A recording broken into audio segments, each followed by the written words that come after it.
The history of the US dollar began with the Coinage Act of 1792, following the failure of the transitional currency, the Continental, that took the nation along from independence.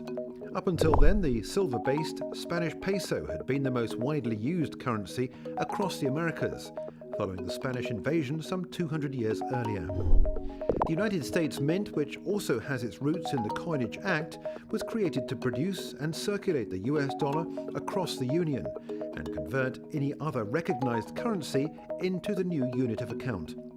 The dollar was milled with an agreed amount of gold and silver, which gave the currency a standard by which it could be valued. This standard gave it a reason to be adopted.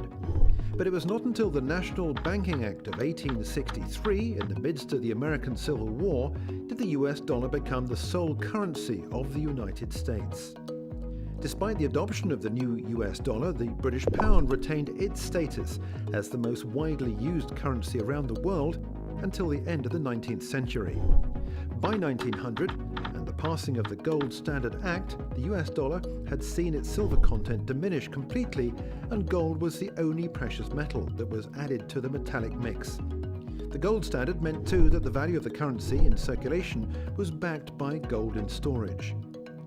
This gold standard helped the US currency gain global traction, and under the Bretton Woods system of monetary management adopted after the end of the Second World War, all other currencies were valued in terms of the US dollar and so could be compared directly to the gold standard.